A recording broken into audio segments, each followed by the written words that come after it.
Judge Sheila Calloway, welcome to Signature Required.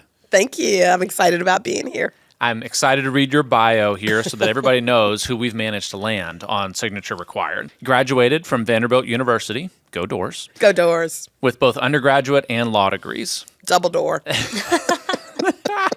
After law school, you worked as a public defender in Nashville until 2004 when you took on the role of Juvenile Court Magistrate. In 2014, you ran and won your seat as Nashville's Juvenile Court Judge and were reelected for another 8-year term in 2022. You also serve as an adjunct professor at Vanderbilt University Law School, Belmont College of Law, and American Baptist College. I tell you, Carly, we've made it. I mean, we've got Judge Calloway on here. We're kind of a big deal now. I love it. The first thing that we do, Judge, is we go through and give 5 things that we have found most interesting about you. And we read these 5. It was really hard to narrow down, by the way. I feel like we could have 117 things, but we'll, for time's sake, do 5. So I read these 5, and the way we kick off this podcast is you get to talk about whichever one of these 5 are really what you'd like to have the audience first learn about you, and you can tell us a little story or talk about it. First, you hear approximately 1,000 juvenile cases per year. That's 1. Number 2, 1/3 of cases you hear are for juvenile misconduct, and 2/3 are custodial or family disputes. Number 3, 75% of children coming to juvenile court for misconduct were previously in court due to a family dispute. 4, you were a TedxNashville speaker on, quote, "Can forgiveness transform the criminal justice system?" And 5, you are an advocate for recognizing secondary trauma and supporting your staff through these very intense professional experiences. Which of those 5 resonate the most with you? My goodness. It is hard to pick one out of the 5. We could spend an hour on any of them. Absolutely. And I think, truthfully, 2 and 3 are kind of together. 2 being 1/3 of the cases you hear are for juvenile misconduct, and 2/3 are for custodial family disputes. And then corollary, 75% of children coming to juvenile court for misconduct were previously in court due to a family dispute. Yes. And I think I'll start there. Okay. I think that'll be my 1. When people think about what I do in juvenile court, they always think about what they see in the news about a young person who's been arrested for something. And that's probably the least amount of work that we do. The most amount of work that we do is really working with the entire family. And so when we talk about the 2/3 of the cases that we hear, there are parentage cases, which are unmarried parents, where we have to determine, first of all, whether a father's a father. We actually do paternity testing at the building, where we do swab testing, send it off to the lab, and we announce in court whether you're the father or not. Oh, wow. Oh, really? We do, which is, traumatic in itself. Once we do paternity testing, we determine how much time each parent should spend with their child. We determine who should be the primary residential parent and who should be the alternate residential parent, and then how much child support the alternate residential parent should pay and what should happen if they don't pay. And so that's literally 1/3 of the case. The other third that is really significant is those cases that a parent is alleged to have abused or neglected their child. And so we get a lot of those. Those primarily are generated from the Department of Children's Services. When someone makes a referral, they see someone's being abused or what they think, and DCS does the investigation and brings the case to us. There are some that, grandparent says, my granddaughter's not being treated right by their parents, and we think that they need to be removed and have custody. And so we have to make that determination of whether or not we believe that that child's been abused or neglected, and then what should happen to that child. And so we don't prosecute the parents. We just make that decision on what's best for that child. Should they go back with their parents with some type of services? Should they go with a relative or a friend? Or should they go into the foster care system? So literally 2/3 of the work that we do are all about the parents. And if we spend more time and resources in building up our parents and teaching them the proper way to parent, then we would have a significant less number of youth that are coming in that have misbehaved. And so... No, because you were saying, too, that a lot of the people or the youth that you see come in because maybe they actually did something that landed them in front of you, they had been there before for one of these 2/3 Absolutely. situations. Wow. That's correct. That is correct. So, and we did a study of the youth that ended up doing something serious enough, like a murder case or a aggravated robbery, something that has really significantly hurt someone in our community and their community risk. And the state has asked that they get transferred to the adult system. And over a 10-year period, those cases that someone got transferred to the adult system, the majority of them started in our system because of what the parents or what had happened to them. And so that's really significant for us. Wow. If we as parents, you think about almost everything we do, driving, fishing, camping, hunting, whatever it is, we get a license and we learn how to do it. The most significant things that we do as adults is raising children. And it's like you go to the hospital and you get a baby and they say, okay, go for it. Good luck. I know. I couldn't believe they gave us our first newborn after 2 days. It's like, are you sure you're not supposed to ride along with me and show me how to do this? Right. It's so true. They don't come with a rule book. They don't come with a rule book. And if you don't know the rules, and if you've never seen the rules, if you've grown up in a household that didn't know how to really take care of children, that didn't know that, if you constantly yell in your house, that disturbs the brain development of your child. If you didn't know that fighting amongst the parents affects the brain development of your child, then that's what they see and that's what they get. And so when I think about this, and I'm slipping into number 5, and I advocate about, our children and their development, and I think about the brain science, what we absolutely know is that our brains don't fully develop until we're about 25 years old, right? And so, Crazy. yes. Yeah. And I always say, for the men, it's like 35, 40. The women is like 20, and they kind of like, range. it's a range. Yeah. The men bring us down. But, and what we know about adverse childhood experiences is that there are things that happen to people when they are young that literally affect the brain development. Physically, the brain development.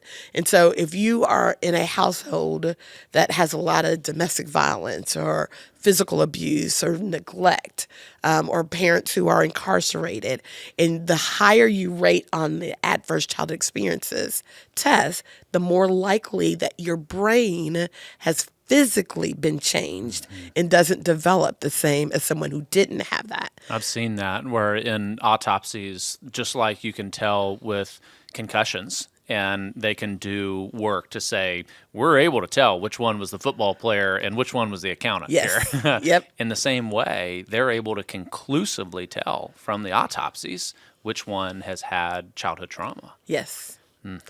And so we know they had childhood trauma, and I'm working with 2/3 of these families that we're trying to teach them about childhood trauma, that if you all continued on this road and continue to, we have literally people who physically fight when they're exchanging their child for child custody. If you continue to do this in front of your child, you are negatively affecting their brain development, which is causing them or could cause them to come back into our system on a behavioral issue or a crime. And so we got to do better with literally that 2/3 of the cases that I have. I have so many questions. I want to start here. You say you're teaching these families, but you're seeing 1,000 cases a year. Logistically, how much time do you get to spend with these families? And then if obviously you can't sit and have the bandwidth to tell them all of your vast knowledge, where are you sending them for resources on how to become a healthy family?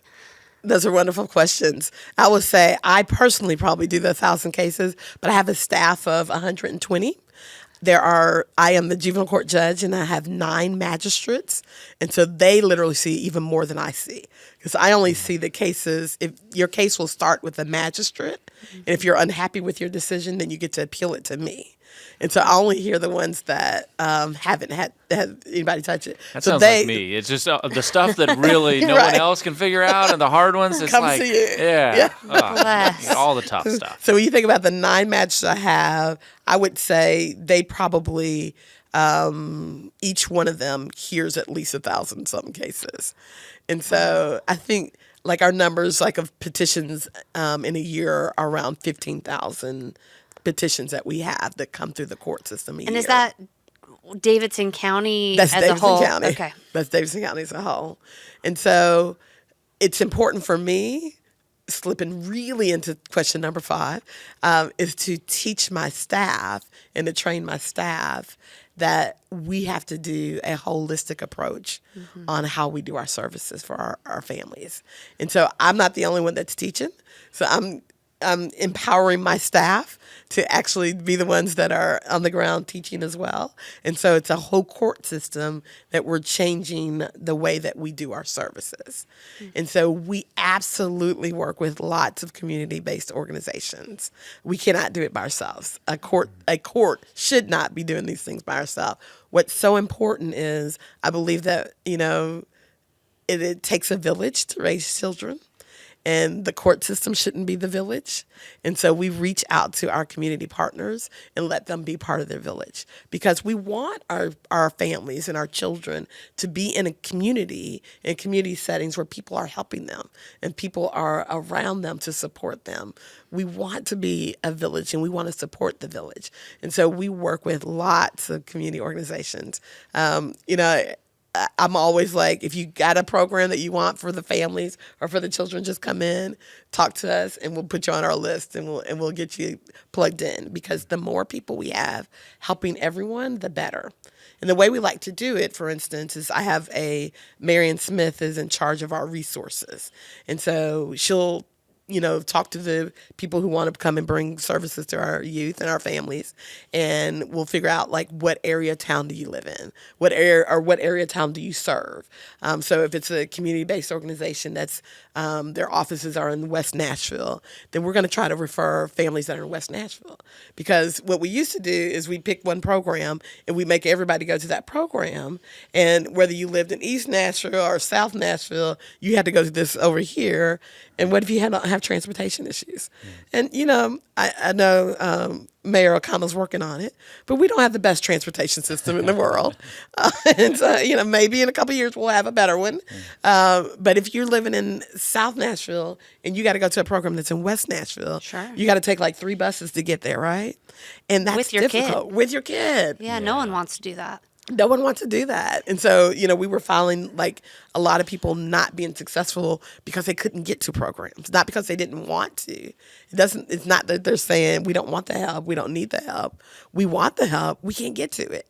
Sure. And so we're very strategic about how we refer people and what programs we refer them to. You sound like you're half lawyer, half neurobiologist, 100% motivational speaker, 15 jobs, right? So help me understand, do they teach all of you this at Vandy Law School? Like, should we all be trying to go to Vandy Law School? Or where did this depth and breadth come from for you? Oh, that's a good question. I don't think I learned it all at Vanderbilt Law School. I learned a lot, and I had wonderful experiences at Vanderbilt. That's why I'm a double door. Love to go twice. I had the opportunity when I was a magistrate under Judge Betty Adams Green was my boss. She was the judge. We were a part of the National Council of Juvenile and Family Court Judges. And that's like a national-based organization, and they support evidence-based practices. They support other, communities across the country and juvenile systems across the country on doing things better. And so we were a part of the model court team. And it wasn't, we were model court because we were the best, but we were model court because we wanted to do better and we wanted to see other things and do other things. I was fortunate enough, Judge Green appointed me as the lead for that team. And so in that role, I got to go places and I got to go see other court systems and I got to go learn some things. And so I think that really that helped my journey. We are still as a court with National Council, and I'm actually on the board of directors now. And so I really get to go see a lot of different court systems in here, and they have these amazing conferences that you get to go and learn. And so I think it was just a desire to learn more. Judge Calloway, one of the dear friends that Carly and I have does childhood cancer at Vanderbilt. And when we meet him, we say, how in the world are you a functioning human in the rest of your life? Because it's like the most devastating, sad. It does remind you on some level, I have no problems. Yeah. Like you spend 1 minute in a childhood oncology wing and you're like, I have absolutely nothing to worry about. But for you, that not only do you see these types of cases, but the hardest of these types of cases, but you come in here and we can just feel the lightness of your spirit. I think people listening can feel that too. How do you manage that mentally to be a normal functioning human out of the cases that you hear? That's a great question, and I have to question what actually is normal. Fair enough. Maybe normal's overrated. Yeah. I think normal's overrated. How do you keep your bright light? We'll put it I will say I am definitely very spiritual. I believe that God has me in this place for this moment, for this season, for a reason, and it is my ultimate goal to live out what He has for me. And I love the job. It is absolutely very challenging. It is very trying. There are times that I want to cry on the bench just from the hard things that I hear and the hard decisions that I have to make. My court officer will tell you I pray before every decision. I pray before I go out on the bench every day. And I leave it. I do all that I can while I'm there. And when I go home, I'm home. Oh. And I have a Tuesday night karaoke that I go and I just go and sing and relax every Tuesday. I want to go. Yeah, come on. It's tonight. What's your karaoke song? First I was afraid. I was petrified. Kept thinking I could never live without you by my side. Then I spent so many nights thinking how you did me wrong. I grew strong. I learned how to get along and saw you back from outer space. Yes. Yeah. That was incredible. I will survive. That is phenomenal. That's the best answer. I have no more questions. That is just amazing. Throw the cards. Yeah, that's exactly right. Okay, I have one question. We have a segment on this podcast called No Stupid Questions. And so I've wanted to ask this question of somebody that could tell me, because we're in an election cycle and I won't bring it down with talking about politics, but there's always this buzz issue, right, of be careful who you vote for. They appoint all the judges. And when I read your bio, I was like, okay, here's a really accomplished woman that's been appointed and that's also won election. So can you help me understand a little bit the distinction between different roles you've taken and what it means to be elected versus appointed? So that literally would be a class that would take probably a good month. Okay. All right. So the roles, Cliff notes. yeah, Twitter style, like short characters for me. It depends on the type of judge, whether you're appointed or whether you're elected. And so most local and state judges are elected. And then your federal level, most of the federal judges are appointed. And so it definitely makes a difference on what type of judge you are and what you oversee. And so, for instance, in our court, there are 9 judicial officers. I am the only elected one, and then I appoint the magistrates. And so they serve at my pleasure. And they hear the cases, and they do. So they have the judicial power. But if one day I walk in and say, they're not quite getting it right, and then I can literally I can fire them and then hire or appoint some more. On the federal level, like you hear about the Supreme Court justices, the Circuit Court justices, they are all appointed, and it's usually some type of political appointment. And so once a Supreme Court justice or a federal court justice is appointed, they usually have lifetime offices, and so they don't have to worry about being reappointed. On our state level in Tennessee, our Supreme Court justices are appointed as well, and they're appointed by the governor. They don't have lifetime terms. What happens is that we as a community get to vote, and literally on our last election, we get to vote whether we want to retain some of the Supreme Court justices or we want to remove them. And so technically they have an election, but it's not like a local election where I literally had to, beat out someone else by the number of popular votes that you get. They have just a popular vote of whether the community wants to retain them as judges or whether they want to get rid of them. And most of those judges get retained. I think in Tennessee, there's only been 2 judges that were ever removed from a retention vote. And so technically they're not on for life, but it's really difficult to have them removed. Does campaigning for a judge, is it similar to a politician? You can accept donations, that you're out there, like, what is that dynamic? Because normally you think that those two worlds should never meet. So what's that dynamic like? It's very different. It's very odd. So campaigning for judge is just like campaigning for any political office. You got to put up signs. You got to have ads and, send out mailers.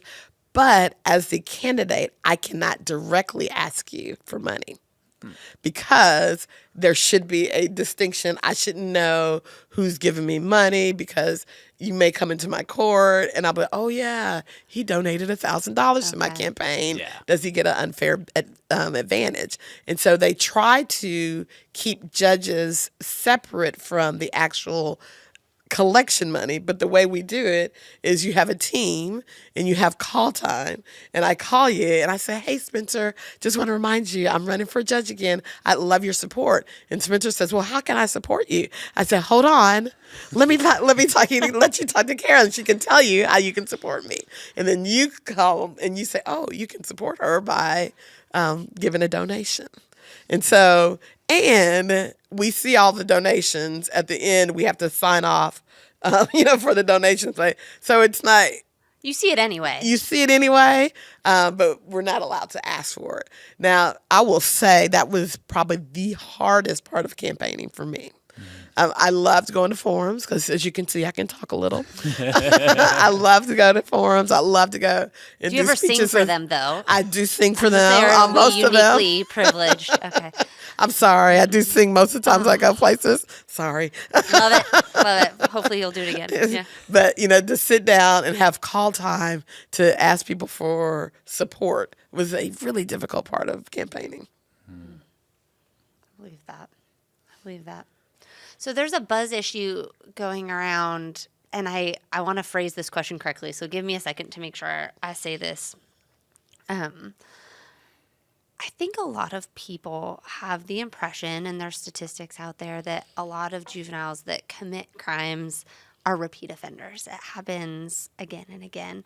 And I love your heart for these families and this idea that these kids have had a really hard time and it's even changed their brain chemistry, and that's only a third of what you do.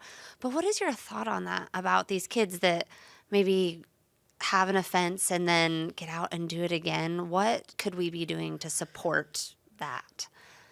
I love that question. I get that a lot. What people don't understand is the number of youth that get arrested. There's a small number that repeat.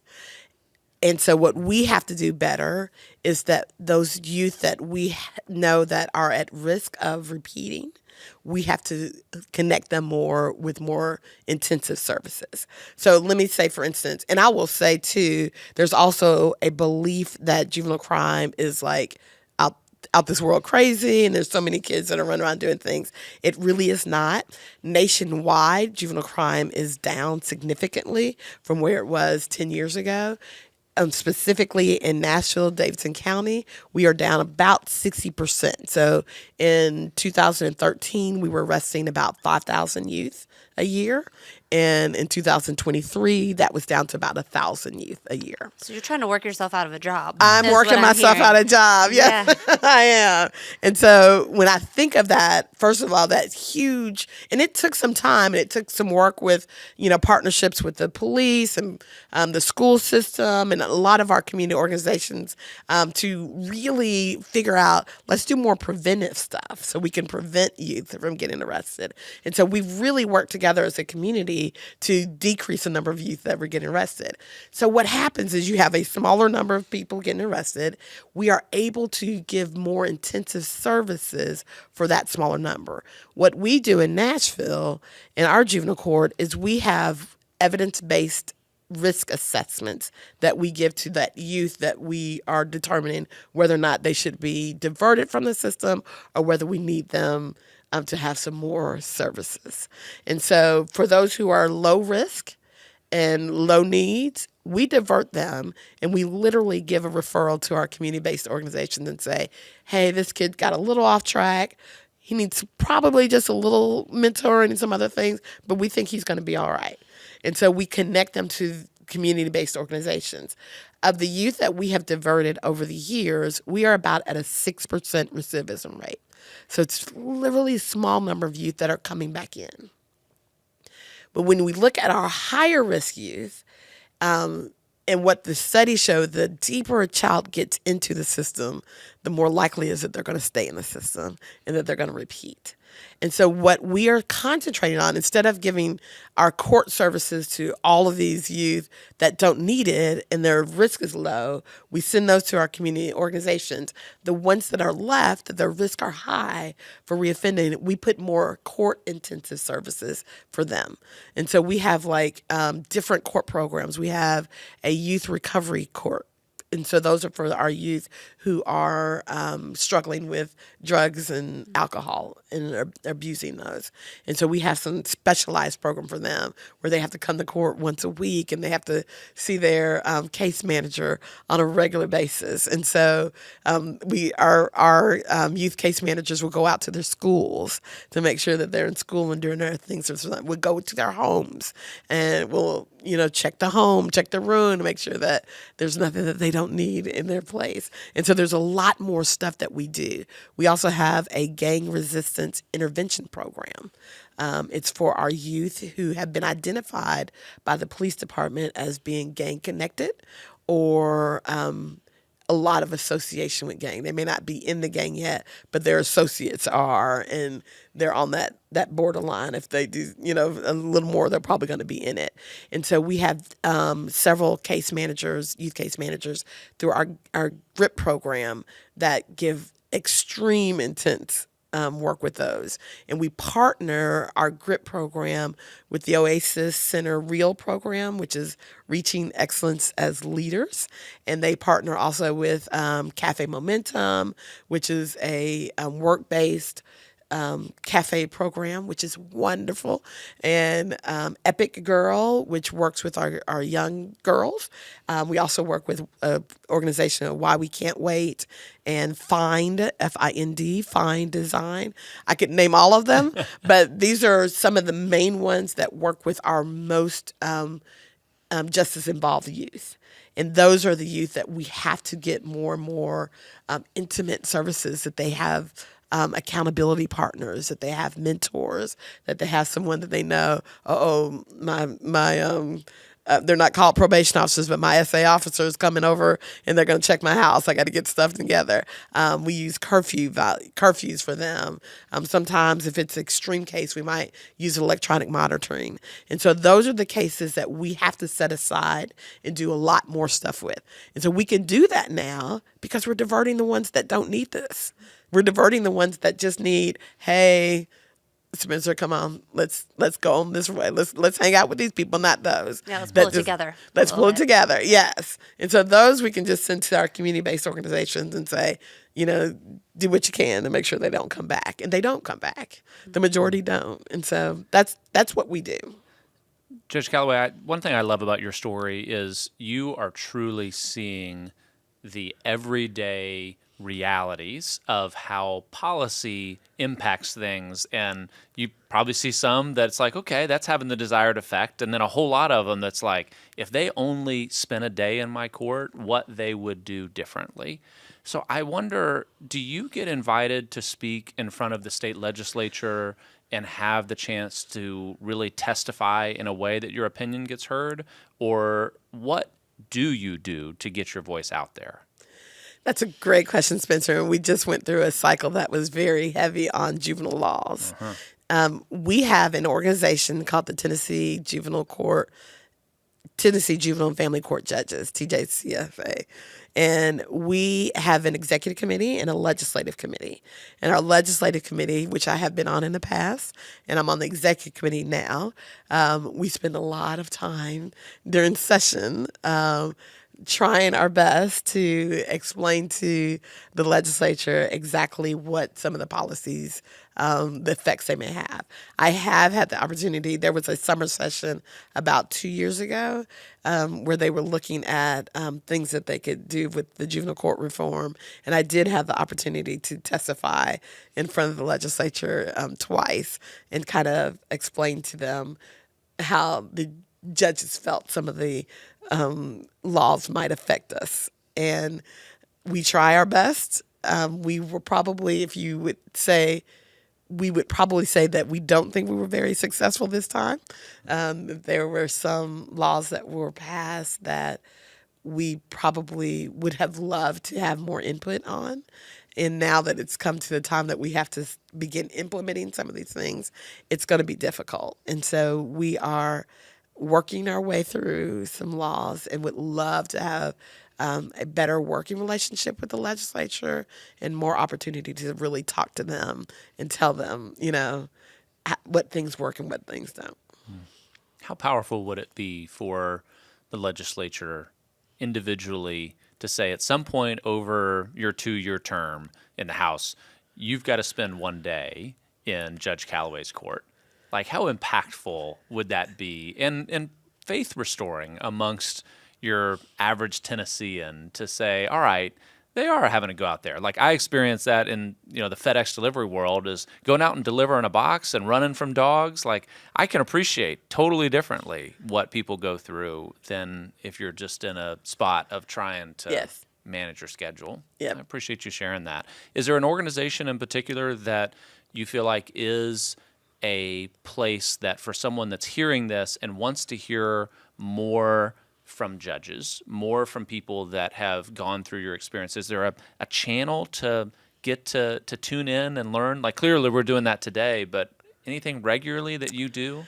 So I don't know if there's like an organization or agency that has regular conversations with judges or a way to learn more about the system, but we do at our court. I have a community outreach team that's run by Tony Smith and Tangela Wilcox, and we regularly have tours of the building. And so you can sign up for a tour. You'll get to see and hear cases and walk around and see all of the things that happen. And on a good day, you'll get an opportunity to spend at least 30 minutes to an hour with me for me to give you the overview of everything that we do.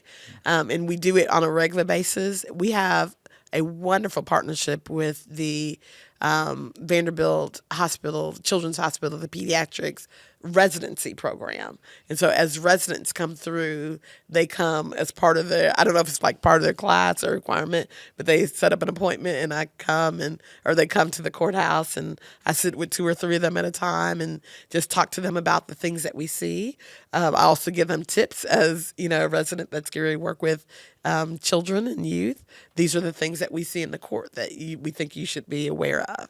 And so it's a wonderful partnership. We do it for a lot of the metro schools. There are, as you all probably know, the metro schools are divided in academies. And there are 4 schools that have law academies. And as part of their law academies, they'll come down and spend some time with us and bring their students down with us as well. And so there are definitely ways that you can learn more about the great work that my staff does and the work that we're doing to help change our community to make it more loving and safe for everyone. And we love our work we're doing. We love to spotlight it as often as we can. I'm curious, as you're talking to those residents and saying, this is what we know about our families, this is what we know about the youth that's coming through. For our audience, that most of whom aren't residents at Vanderbilt and maybe haven't taken a tour, what would you say is the most common misconception, or what would you say that you want everyone to understand about the people that you are blessed to work with? You know, I love how you said that, the people that I'm blessed to work with. I really am blessed to work with them. And, you know, there is a sense that people who hurt other people are just evil, even if they're young. And if you were just to come and see them and hear their stories and hear where they came from and hear the things that they have overcome, even in their short lives, you would have a different perspective on what they need and what needs to happen to them. You know, I think about a youth that I had one time in front of me that was in front of me because they broke into their neighbor's home, and they broke in because their mother had 3 jobs and she was unable to pay the electricity bill, and it was a cold day. And she was at her second job, and he was, I think, about 13, and he had a 6-year-old sibling, and they were cold. And so he had the sense enough or the wherewithal to think, if I can just figure out how to plug this heater up. And he broke in to plug in the heater. And he was arrested. And he did not need to be locked up for that. His mother did not need to lose custody for that.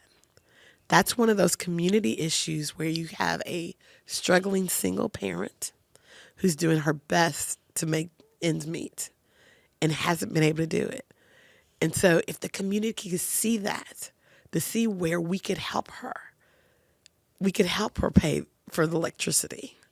We could help give her a better one job so that she'd had time to spend with her children at night.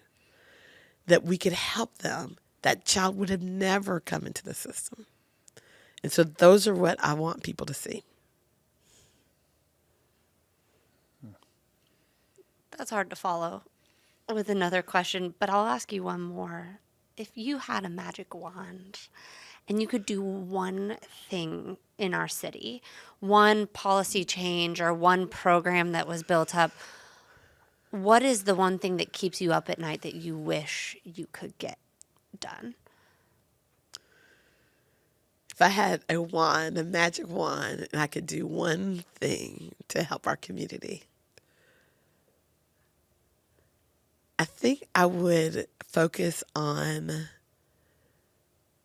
providing everyone a safe, stable place to lay their head down each and every night. I think if all of our families, all of our youth, all of our children didn't have to think about, if I lay my head down here, as a gunshot going to come through the window. If I lay my head here, are people going to be fighting outside my window? If I were able to get a good night's sleep, how much better will I be in school the next day? If I could just lay my head down every night and know that I'm going to be protected and I'm going to be safe, and it's the same place, and it's the same good place in a good area, how much better is my life going to be? I think that's what I would concentrate if I had the magic wand.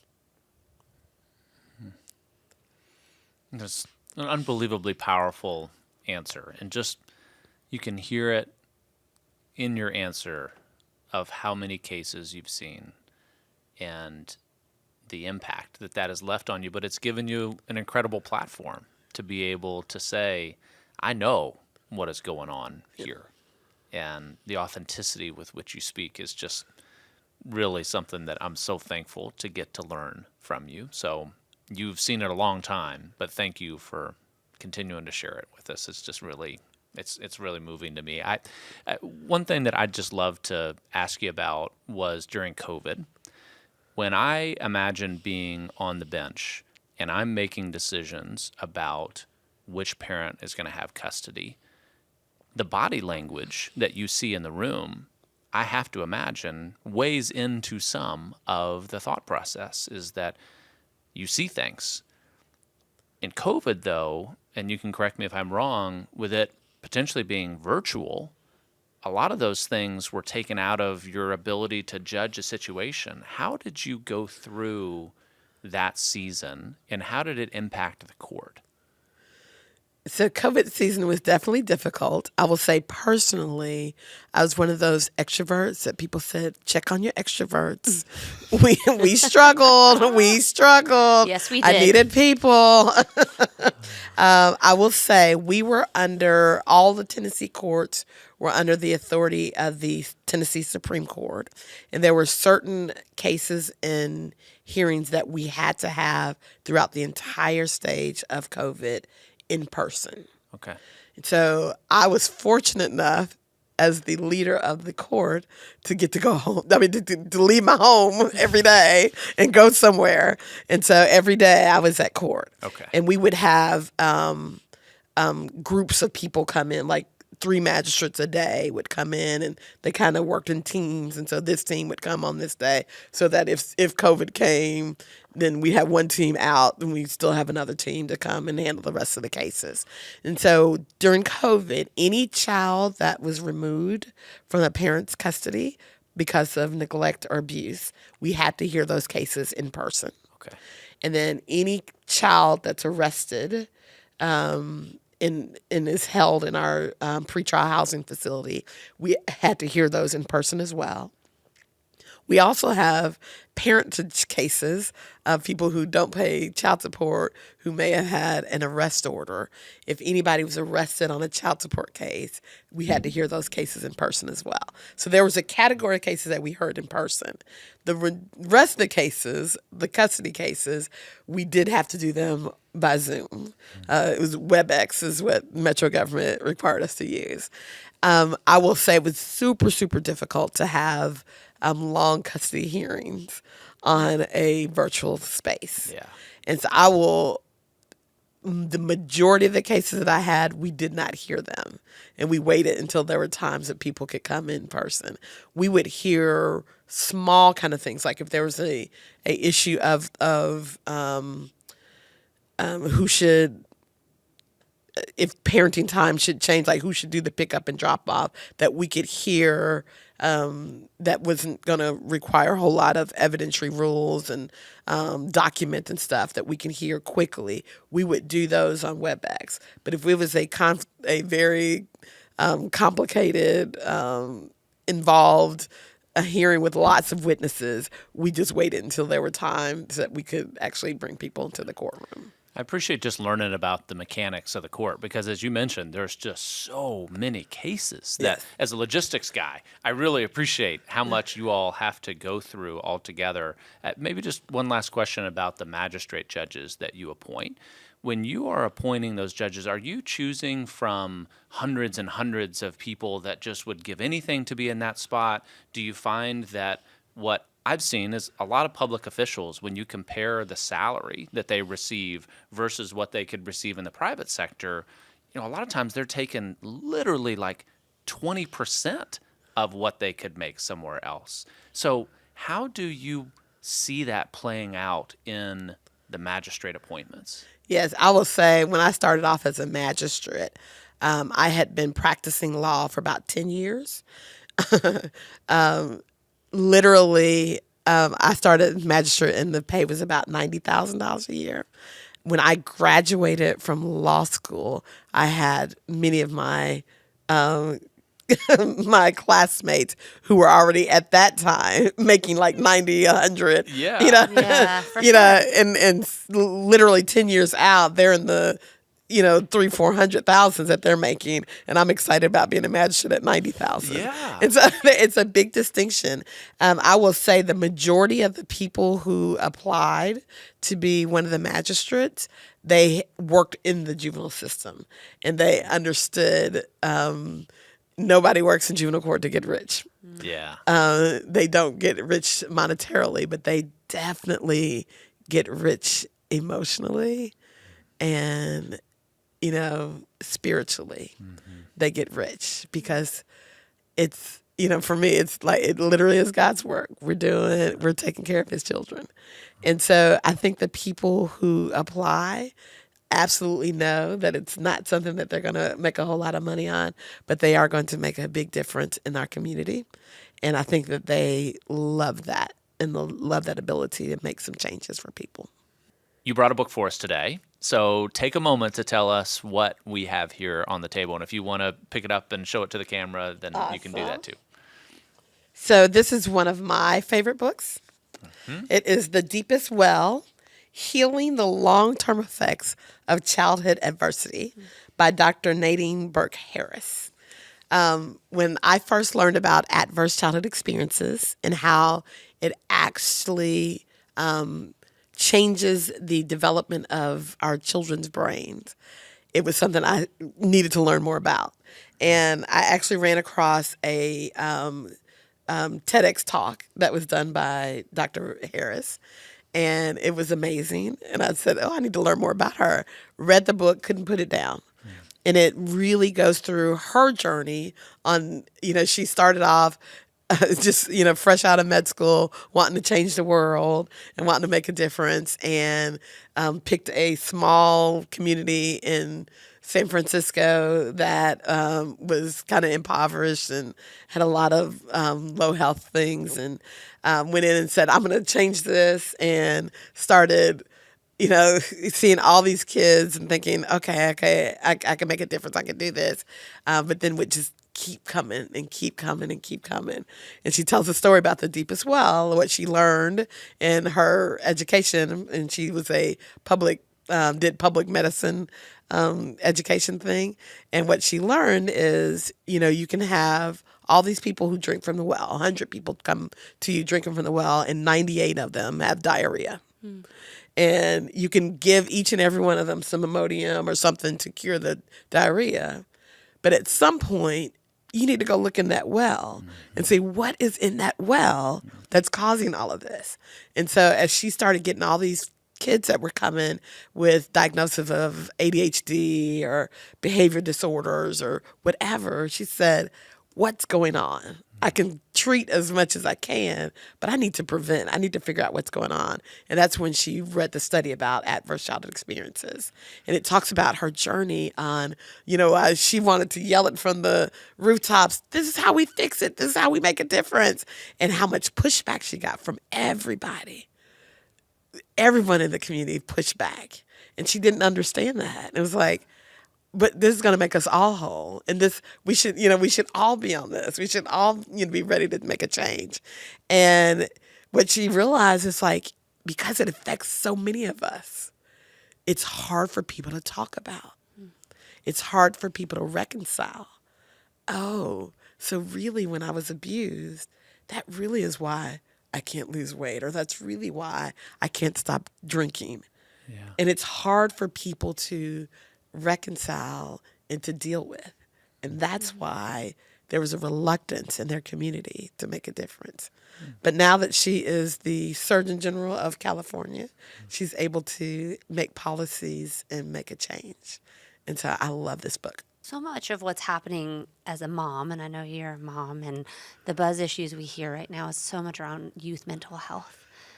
And everyone seems like they're reading The Anxious Generation, right? And the pressures on our kids, and it's really manifesting in a lot of ways. How much have you seen? I know that you said that the rates are going down for juvenile crime, but how much are you seeing this mental health crisis impact your work?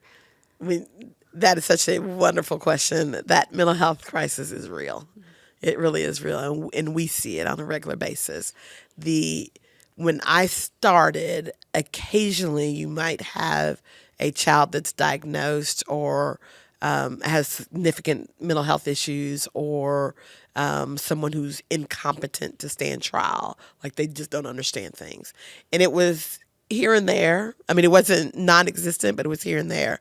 Now it's like on a regular basis, and it's so much more regular now that we actually have a specialized docket for our youth who are suffering from mental health illnesses or severe mental health illnesses, or who are incompetent to stand trial. And that docket gets heard once a month. And easily, the magistrate that hears that docket hears a good 20, 30 cases in that one docket period. And so it's a testament to say that more and more of our youth are suffering. There's lots of mental health illnesses, and it's unfortunate we don't have enough providers. We don't have enough intensive placements for youth who are suffering. And, we have a child that might be having a psychotic episode and needing immediate services, and they might end up getting on a waiting list. Yeah. And that Where waiting list do you is send them? What resources do you have for these families? a lot of the youth, unfortunately, we can't find resources within our community and resources that their local insurances can pay. A lot of those youth end up in the Department of Children's Services custody, and they get placed out of state. And so we have a lot of them that get placed. There's a facility in Georgia that we use a lot. And there's definitely one in Georgia. And I can't remember the other one that is used a lot by the department. But we're literally sending children out of our state because we don't have the necessary resources here to really care for them. It's an issue with our mental health. We don't have enough services. Do you sense that there's ample recognition of that lack? I absolutely believe that there is a recognition that there's ample recognition that there's not enough resources. And, I get to work with Commissioner Quinn, Margie Quinn, who is the commissioner of the Department of Children's Services. And, that's one job that doesn't get enough support and doesn't get enough kudos and thanks for. It is a hard job, and she has time and time again tried to figure out how can we keep our youth in our communities and address their mental health needs. And I know she's reached out and working with Commissioner Williams and for the Department of Mental Health and Disability, and trying to come up with a plan on how do we increase services within our own community and try not to rely on others in far out communities. That, when you send a child to a placement that's in Georgia, how does that family go visit? How do they stay connected with the people who they love, and how do they, how do you really help them when they're so far away? And so that's one of those things that I don't have a magic answer, and I wish I had a wand to solve that as well.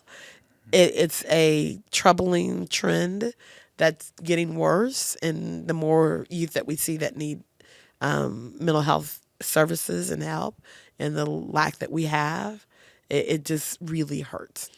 Well, I imagine you see it in the families too. If you're seeing 2/3 of it being family cases, and you have young parents, a lot of them you said were single parents. I mean, I imagine the mom that's working her 3 jobs isn't focusing on her mental health needs while caring for her children. Absolutely. She doesn't have time. Yeah. Or sometimes doesn't have the ability.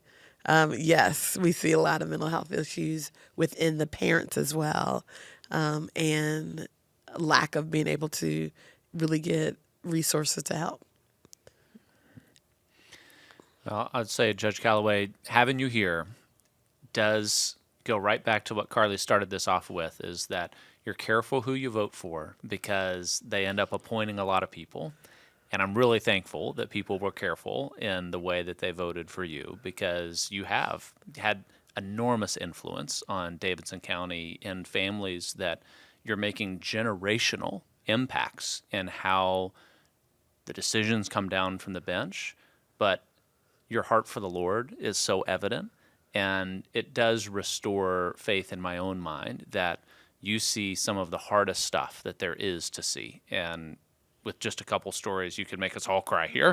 And that for you to carry is unbelievably honorable and noble and serving to our community. And I just really want to say a genuine thank you for what you do for our city and our state. And I love getting the chance to give your voice a little bit of a louder megaphone so that the people that are in the places of getting to decide how this stuff gets fixed, there's no fixing it, but how you make a difference, that your voice is one that I hope they really listen closely to.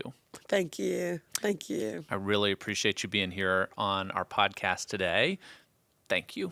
Thank you. I had fun. Y'all are wonderful. It was a privilege. Have fun at karaoke. I will. Are you coming? You bet. Okay. You don't want that, though.